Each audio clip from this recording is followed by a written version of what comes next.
Yo! Kumusta mga kaanasaga? Welcome back sa isa na namang epic anime recap.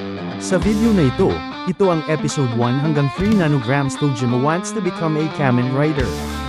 Reminder lang, compressed version to ng episodes 1 to 3, kaya kung gusto mong pumili kung aling episode ang gusto mong panoorin, nasa description ng timestamps.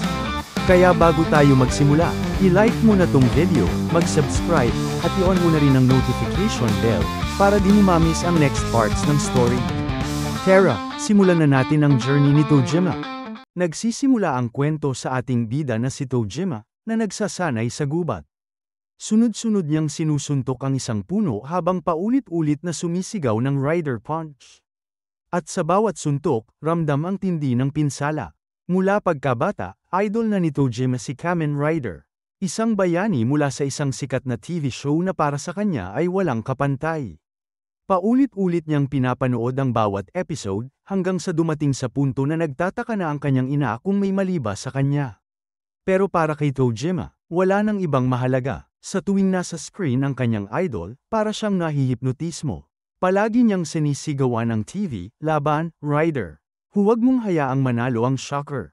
Ang Shocker, isang malaking organisasyon ng kriminal, ang kalaban ni Kamen Rider. Kahit pa nagpapalamang nanay niya para umalis, hindi man lang lumilihis ang mga mata ni Tojima sa TV kahit isang segundo. Punong-puno siya ng paghanga, dahil dito, nangako si Tojima na balang araw, magiging tulad din siya ng kanyang bayani. Lumipas ang mga taon, at makikita na si Tojima ay bigla siyang hinayla ng isang babae. Hindi niya alam kung ano ang nangyayari hanggang sa nag-ipon ng lakas ng loob ang dalaga at nag-confess, gusto raw siyang makipag-date. Nabigla si Tojima, pero agad siyang sumagot ng oo, gusto kong lumabas kasama ka. Pero biglang nagbago ang lahat, nag-sorry ang babae at ipinahayag na ito'y isang biro lamang. Isang prank. Gumuho ang mundo ni Tojima habang pinagtatawanan siya ng buong klase. Doon na pumasok ang bully na si Kagawa, na umaming plano pala niya ang lahat. Ang babaeng si Emily ay girlfriend niya talaga, at natalo lang sa pastahan kaya napilitang mag-confess kay Tojima. Tahimik na lumakad palayo si Tojima, sugatan ng pride, habang ang konsensyadong si Emily ay halatang nagsisisi. Sa kanyang pag-iisa, bumalik sa alaala si Tojima noong bata pa siya. Nakita niya ang ibang bata na naglalaro ng bato-bato pick, kung sino ang manalo, siya ang magiging Kamen Rider, at ang talo ay magiging miyembro ng Shocker. Ngunit para kay Tojima, hindi laruan ang pagiging bayani. Hindi ito nadadaan sa laro. Kaya sa halip na sumali, tumayo siya, nag-pose gaya ng idol niya, at buong seryosong sinabi na siya mismo ang magiging rider. Balik sa kasalukuyan, hinanap ni Emily si Tojima para humingi ng tawad. Kita sa mukha niyang nagsisisi, kaya tinanggap ni Tojima ang kanyang apology. Nag-usap sila, at inamin ni Emily na may kakaiba kay Tojima. Sa eskwela nila kung saan halos lahat ng lalaki pasaway, si Tojima ay ibang-iba. Hindi siya delinquent, pero hindi rin siya ordinaryo. Wala siyang kaibigan, at may mga usap-usapan na nakikita siyang sumisigaw sa ilog habang naka-hero pose. Hindi alam ni Tojima ang isasagot, pero wala na ring kailangan, dahil para kay Emily, lalo lamang siyang nahuhumaling sa misteryo ni Tojima. Ngunit biglang dumating ang isang lalaki, si Ryota. Tinukso niya si Emily, na tila ba iniwan na raw nito si Kagawa at si Tojima na ang kapalit. Tinawag pa niyang loser si Tojima at nagyabang na mas bagay si Emily sa kanya. Sinabi ni Emily na umalis na lang sila, pero hinarang siya ni Ryota. Dito na pumasok si Tojima. Mahigpit niyang hinawakan ang braso ni Ryota at tinitwisteng ito ng sobrang sakit kaya napasigaw ang bully. Nagbalik ng suntok si Ryota, pero madaling nasalag ni Tojima. Bitawan man niya ito, mariin niyang sinabi, panahon na para sa payback. At isang napakalakas na suntok sa mukha ang tumapos sa laban. Nagpa siya ang mga kasamahan ni Ryota na gumanti, ngunit laking gulat nila nang sabay silang mapigilan ni Tojima. Muli niyang sinabi, payback time. At sinipa sila ng sunod-sunod gamit ang kanyang mga explosive kicks.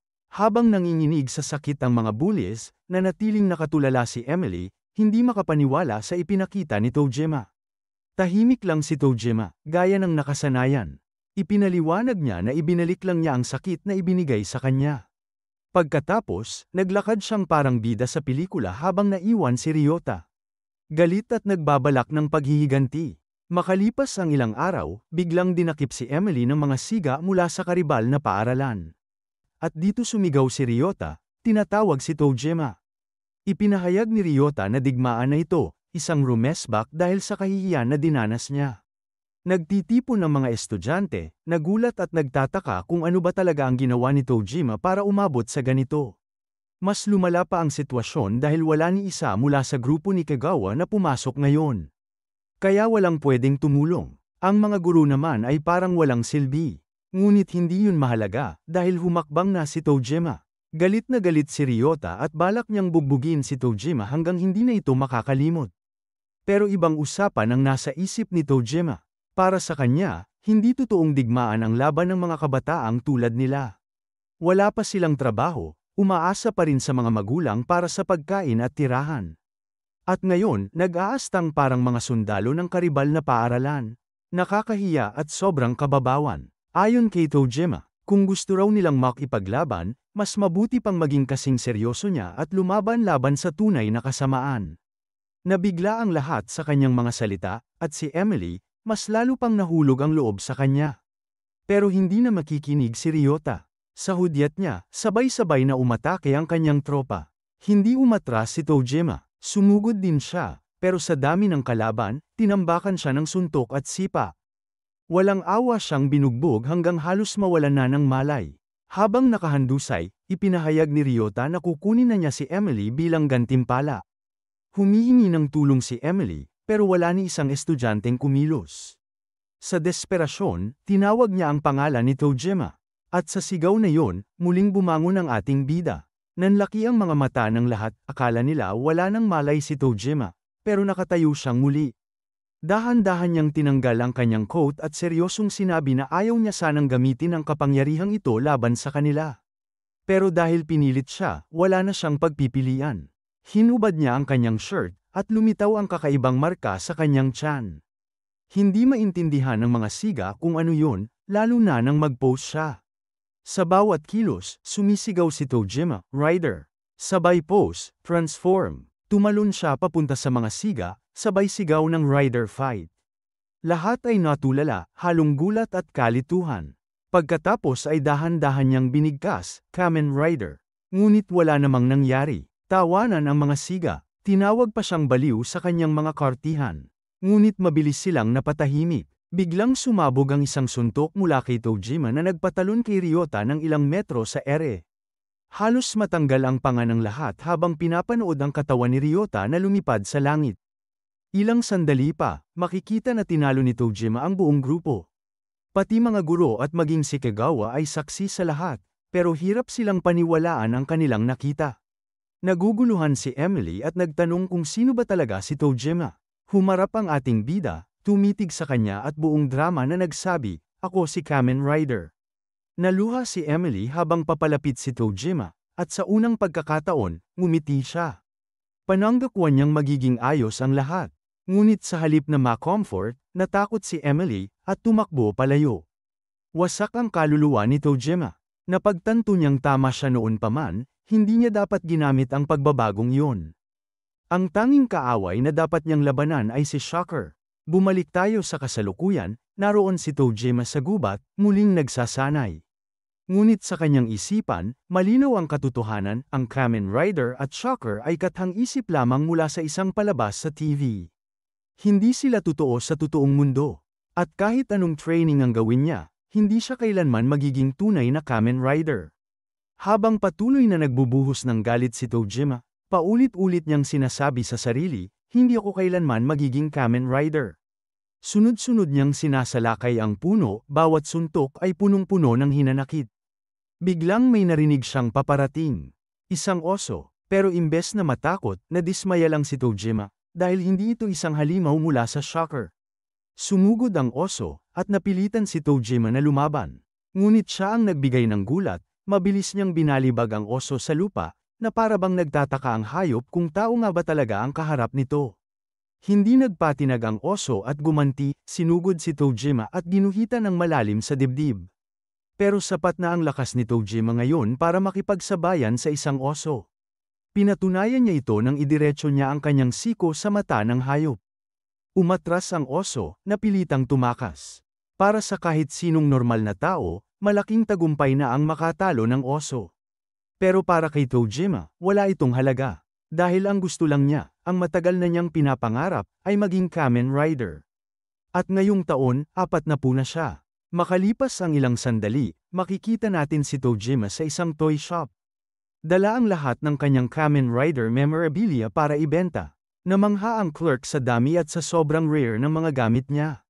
Pero ibinunyag ni Tojima na may 6 pang kahon sa likod, at 10 pa sa bahay. Pag-uwi niya, makikita ang kanyang kwarto, ganap ng walang laman. Ibinente niya lahat. Bakit? Dahil hindi niya matanggap ang ideya na mamatay mag-isa sa isang silid na puno ng Kamen Rider merchandise, para lang itapon ng kung sinong estranghero. Ngunit isang araw, napatigil siya nang mabasa ang headline sa balita, "Shocker Spotted." Nanginginig ang kanyang mga kamay habang piniplay ang video. Ito na ba ang sandaling hinihintay niya buong buhay? Sa ulat, isang convenience store ang ninakawan ilang araw na ang nakalipas. Ang mga magnanakaw, nakasuot ng itim na ski mask na hawig sa mga tauhan ng shocker mula sa palabas. Ginaya pa nila ang mga kakaibang tunog ng mga kontrabida. Pero nabigo si Tojima, sapagkat hindi yun ang klase ng krimen na ginagawa ng tunay na shocker.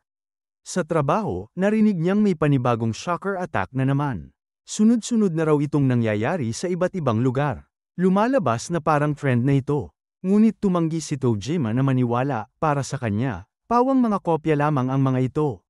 Lumabas pa ang mga report, samut-saring copycat crimes na ginagawa ng mga taong may maskara. Isa sa kanila ang nahuli at nagkwento, ginawa raw niya yon dahil may maskara siya sa bahay. At nang mag-post siya at gumawa ng kakaibang ingay, pakiramdam niya ay lumakas siya. Sa unang pagkakataon, nakaramdam siya ng halaga. Para kay Tojima, isa lang itong malaking katangahan. Isang gabi, dumalo siya sa isang festival malapit sa kanilang bahay. Nakita niya ang isang bata na kinakausap ang ama nito, at biglang bumalik ang alaala, noong bata pa siya.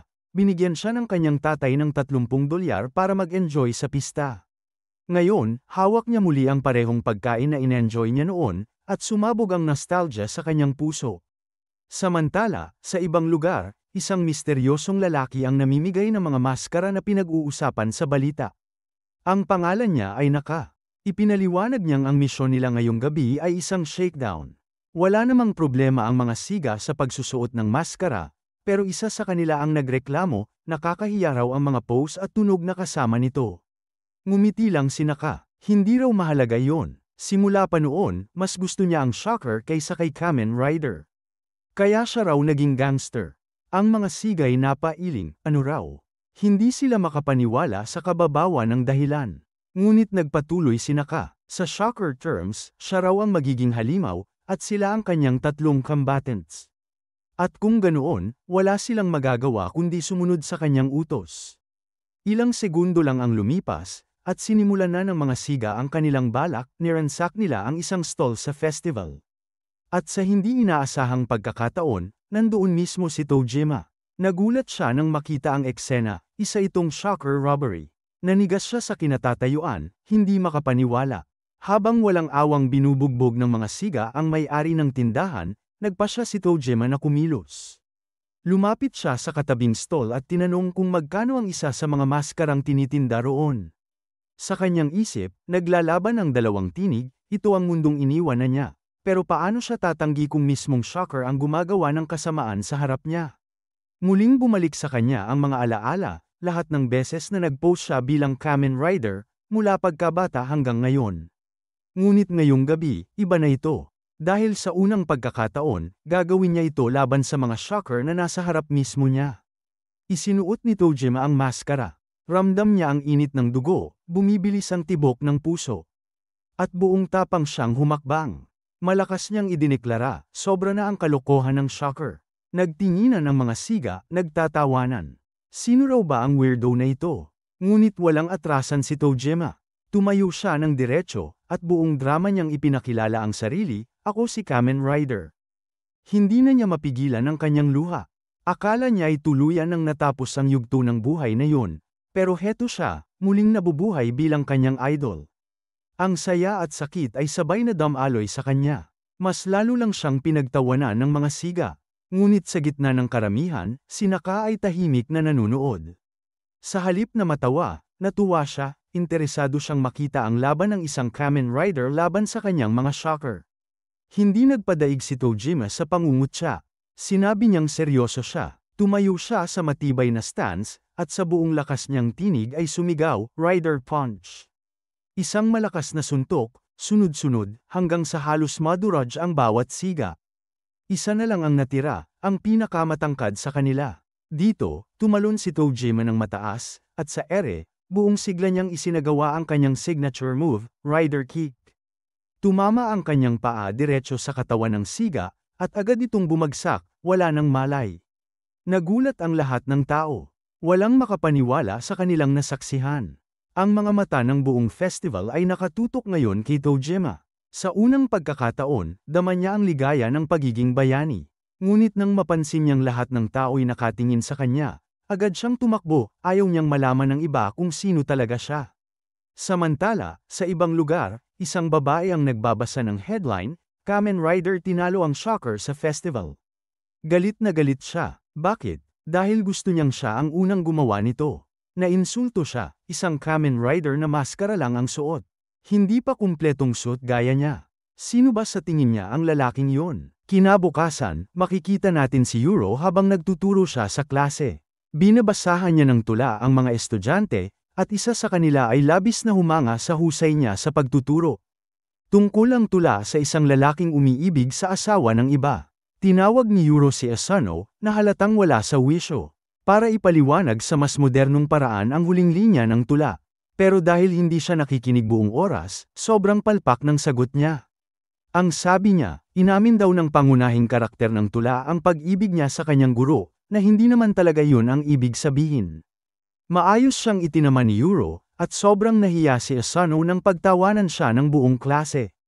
Pag-uwi, hindi mapigilan ni Asano ang emosyon habang iniisip kung gaano niya kamahal si Yuro. Iniisip niyang sana ay magkasama sila ngayon. At pinapangarap niya kung ano kaya ang mga eleganteng bagay na ginagawa ni Yuro sa libreng oras nito. Sa imahinasyon ni Asano, iniisip niyang mahilig si Yuro sa mga Pinong gawain tulad ng pagtingin sa mga magagandang painting, pagtugtog ng grand piano, at pag-inom ng tsaa sa isang marikit na hardin. Pero malayo yun sa realidad. Sa totoo lang, si Yuro ay nasa gym, nagpapabigat ng mga weights na parang halimaw. Habang nagbubuhat, grabe ang kanyang galit sa Kamen Rider na bigla na lang naglaho. Kinamumuhian niya ito ng buong puso dahil ginagamit daw nito ang pangalang Kamen Rider kahit mask lang ang suot. Sa isang flashback, ipinakita ang nakaraan ni Yuro. Isang araw, umuwi siyang umiiyak matapos siyang i-bully. Nagtaka ang kanyang ama kung bakit hindi siya lumaban, at ipinaliwanag ni Yuro na puro lalaki ang mga nambubuli sa kanya. Alam ng kanyang ama kung gaano kahirap ang sitwasyon, kaya ipinakita niya kay Yuro ang isang lumang episode ng Kamen Rider Stronger.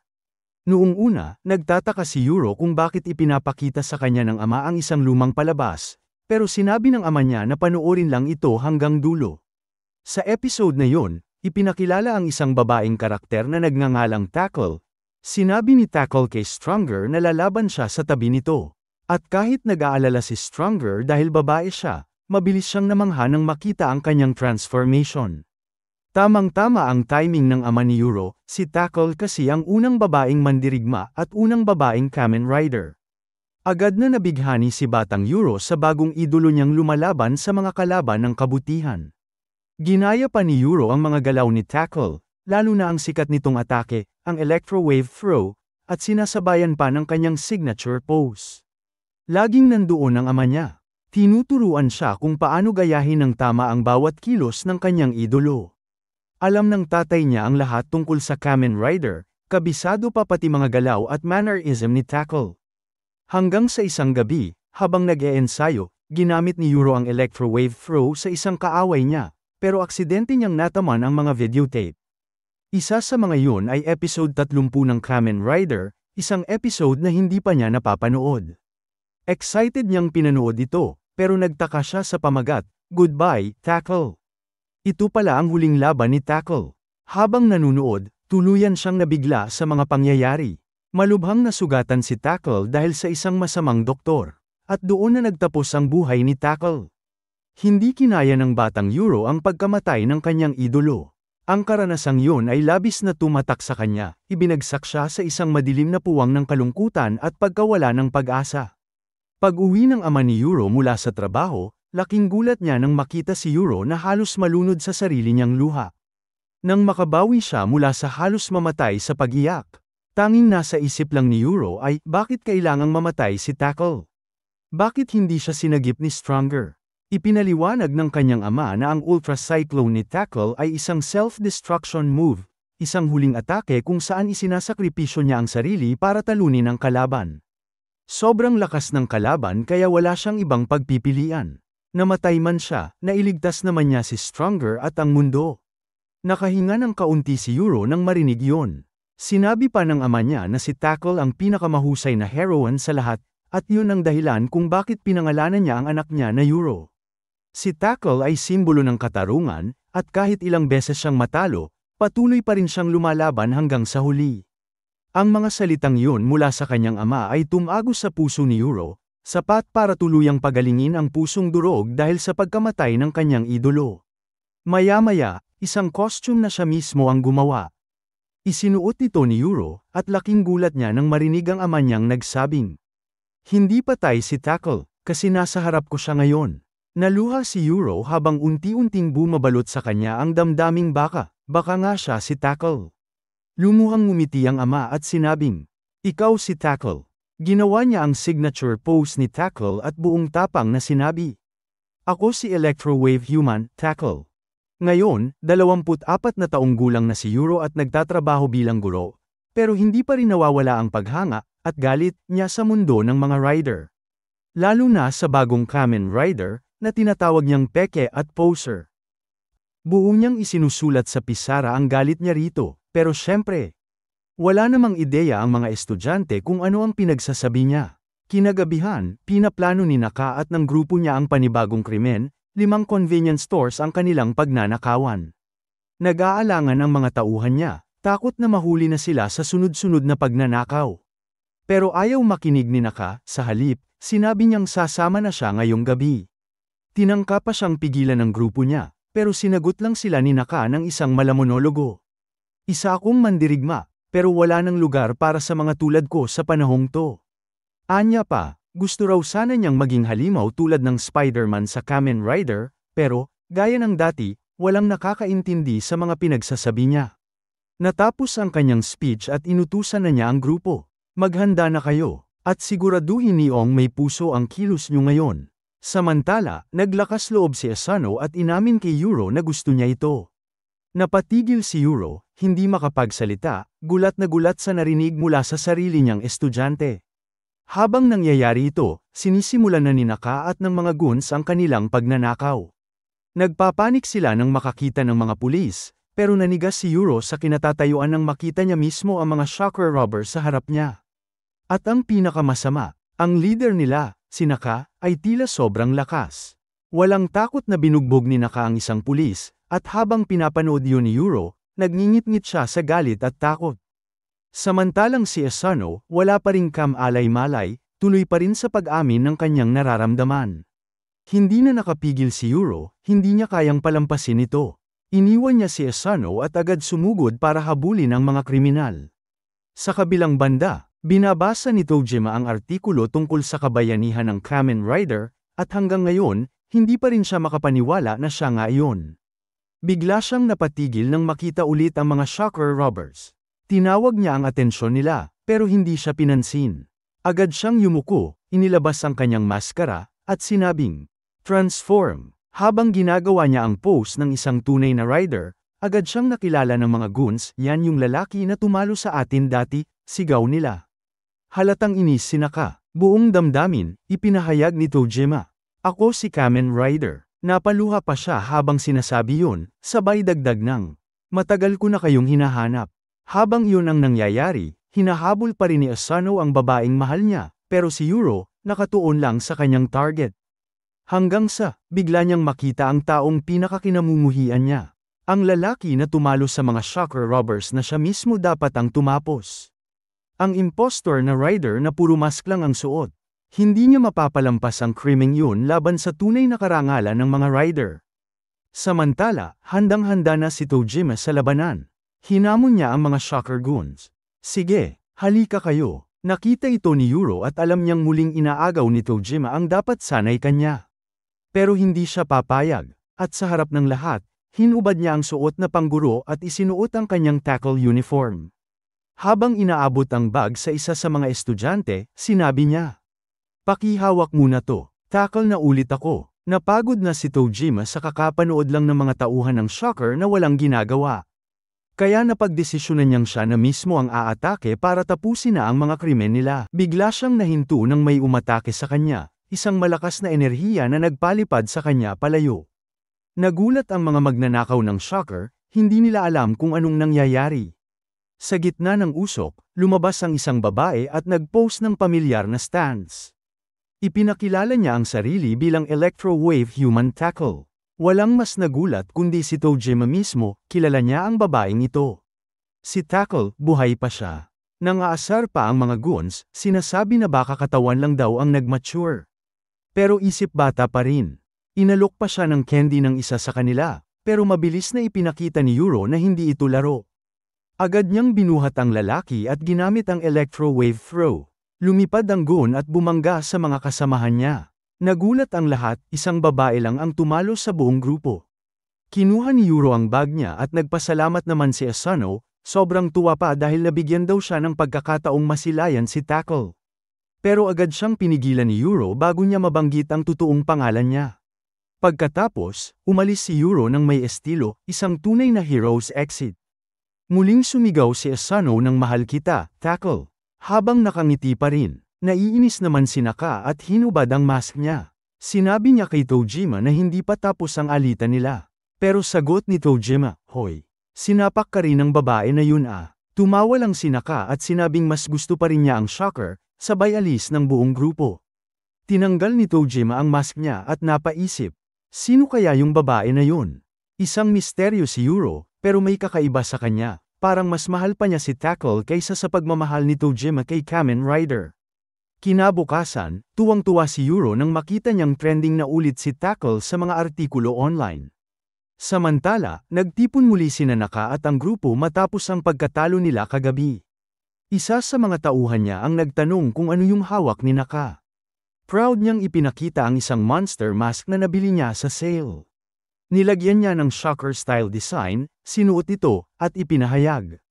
Simula ngayon, ako si Yakuza Man.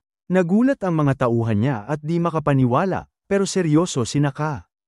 Ipinahayag niyang magpapatuloy sila sa trabaho nila ngayong gabi.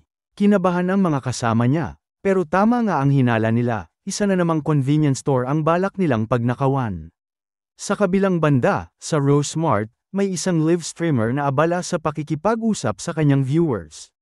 Ipinagyayabang niyang bibili siya ng 100,000 yen na halaga ng snacks, top-tier content daw ito, sabay nilimas ang buong shelf.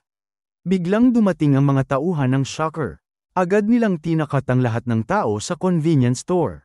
Inutusan ni Naka ang cashier na ibigay sa kanya ang lahat ng pera. Ang babae, hindi man lang gumalaw sa takot.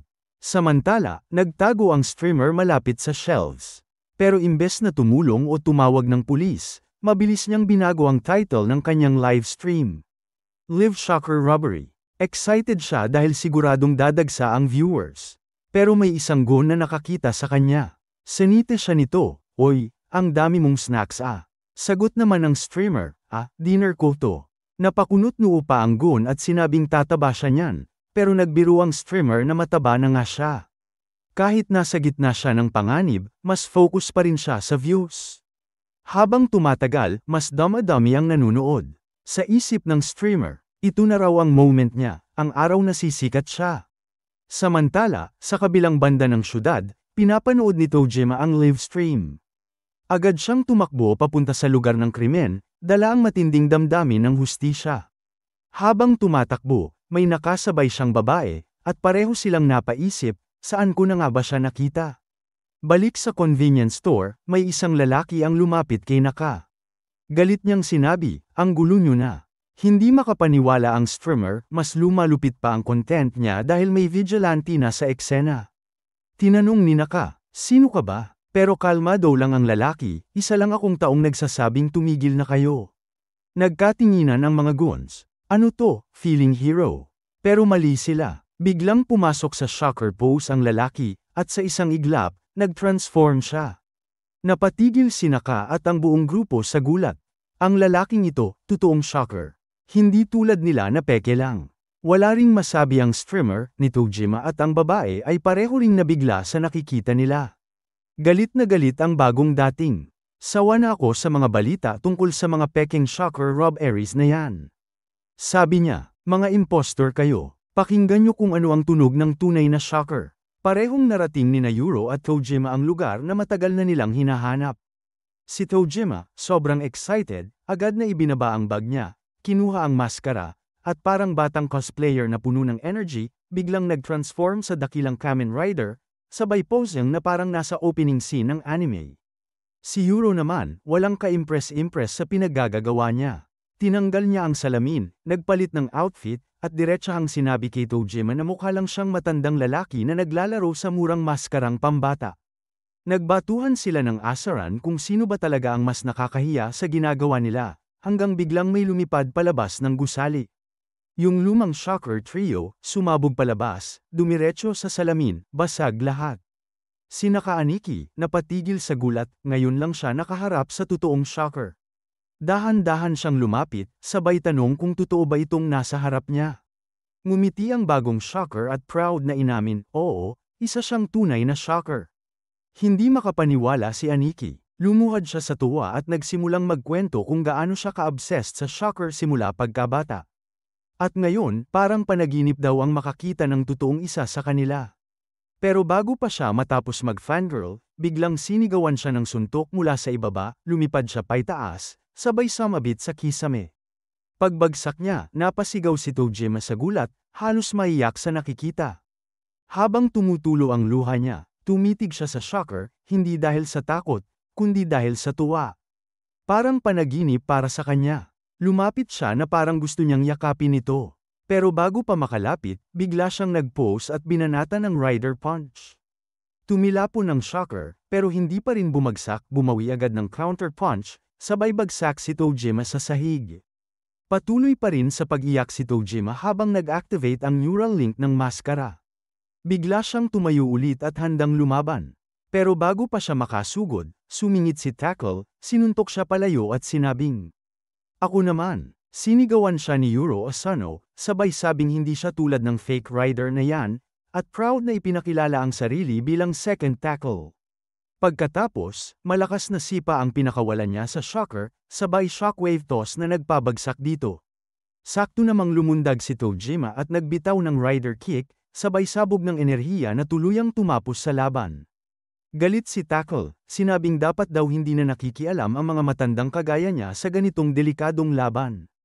Pero bago pa siya matapos, biglang namatay ang mga ilaw. Isang lalaki na may pulang aura ang lumabas, tinawag niyang Combatman ang Natalong Shocker, sabay nagsabing nakakahiya raw na mga ordinaryong tao lang ang nakatalo dito.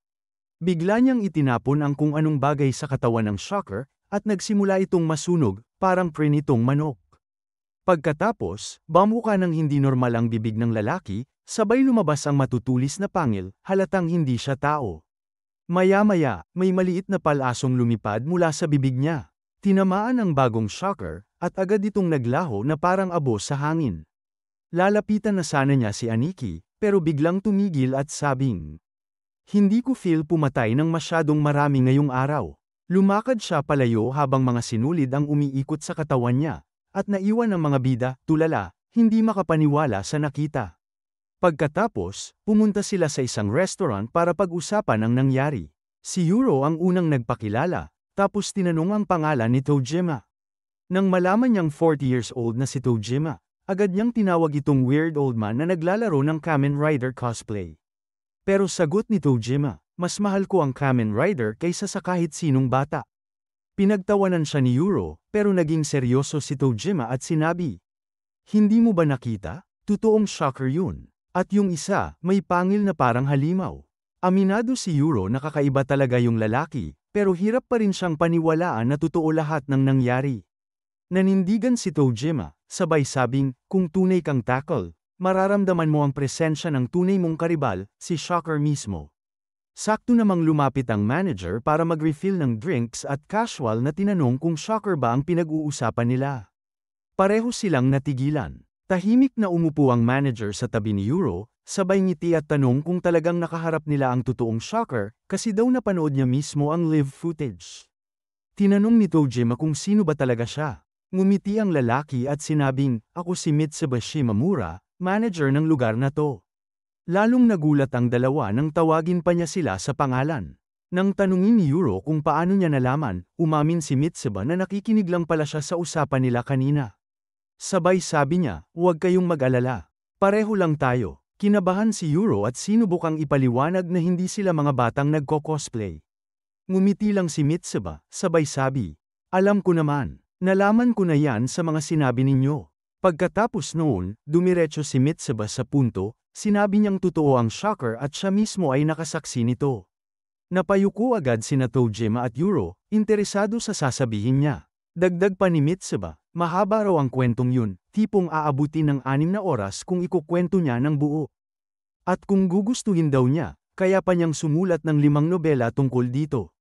Si Tojima, sobrang excited, sabay sigaw ng, kwento mo lahat, gusto kong marinig. Pero si Yuro, halatang walang gana, sabay sabi, uuwi na lang ako, wala akong oras sa mga kwentong ganyan.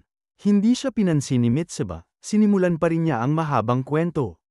Habang sa di kalayuan, may isang misteryosong babae, mukhang spy o agent, na tahimik silang minamasdan at nag-iipon ng impormasyon. Nagpatuloy si Mitsuba, sinabing nagsimula raw ang lahat noong 6 na taong gulang pa lang siya. Lagi silang bumibisita ng kanyang kapatid sa isang bahay sa kapitbahayan na napapaligiran ng puno ng prutas at gulay, punong-puno ng hinog na kamatis at pakwan. Isang araw, habang dumadaan sila, inanyayahan sila ng mabait na matandang may-ari at inalok ng pulang-pulang kamatis. Sobrang sarap daw ng lasa kaya simula noon, palagi na silang bumibisita. Pero hindi lahat natuwa, may ilang kapitbahay na nagreklamo dahil daw sa dami ng insekto na inaakit ng hardin.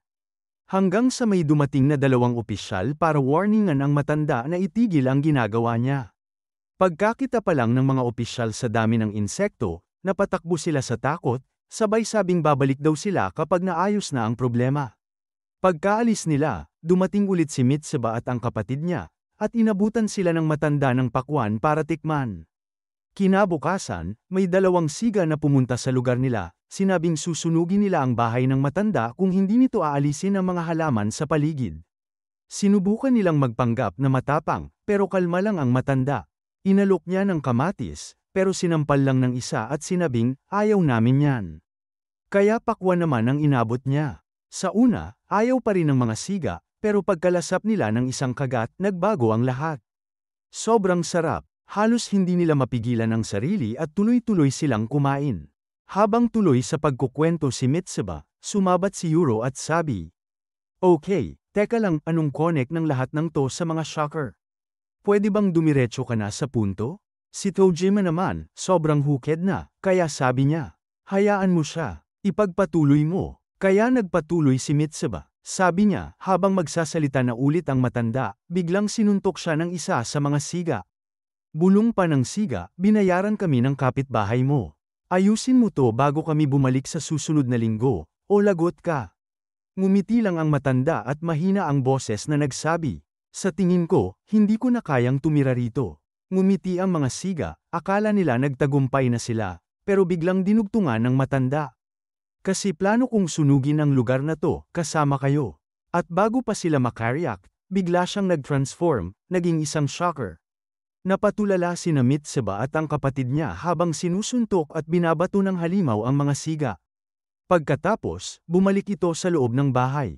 Ilang sandali lang, sumiklab ang apoy at kumalat sa buong lugar. Nagising sa katinoan sina Mitsuba at ang kapatid niya. Agad nilang hinayla ang mga siga at sumigaw na tumakbo, bago pa gumuho ang buong bahay. Pagkatapos ikwento ni Mitsuba ang lahat, handa na sana siyang magkwento ulit. Pero yumangal si Yuro, sabay sabi, wala na akong oras sa mga walang katapusang kwento mo. Si Tojima naman, sobrang tuwang-tuwa, parang batang gustong marinig pa ang susunod na kabanata. Biglang lumitaw ang babaeng spy kanina, na ngayon ay nakasuot ng uniforme ng waitress. Sinermonan niya si Mitsuba, sabay sabi, "Tumigil ka nga dyan at magtrabaho. Hindi ka binabayaran para makipagkwentuhan sa customers." Umalis ang babae, at si Mitsuba naman, lumapit sa dalawa at pabulong na sinabi, "Girlfriend ko yun. Siguro nagselos lang kasi maganda si Yuro." Sabay lakad palayo. Habang umaalis si Mitsuba, natawa si Tojima, sabay biro. "Grabe, nag-aapoy ang puso ko." Habang si Yuro naman ay napabuntong hininga at halatang hindi rin magtatagal doon. Matapos ang lahat, buong yabang na sinabi ni Tojima na siya mismo ay si Kamen Rider. Pero ngayon, hindi na siya pinagtawanan ni Yuro, ngumiti lang ito ng bahagya, parang tanggap na lang ang kabaliwan ni Tojima. Tinanong ni Tojima kung gusto niyang marinig kung paano at kailan siya naging Kamen Rider, pero magalang siyang tinanggihan ni Yuro, sabay sabi, "Salamat, pero sapat na siguro ang mga kwentong nakakabagot para sa araw na to."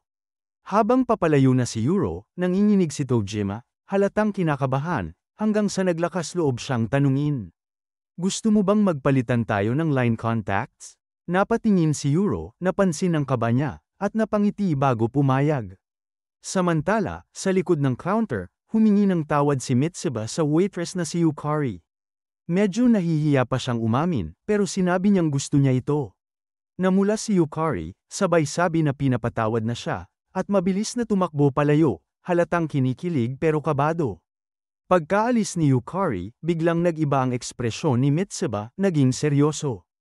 Tahimik niyang naisip na baka magdulot lang ng problema kung mas lalalim pa siya sa sitwasyong ito.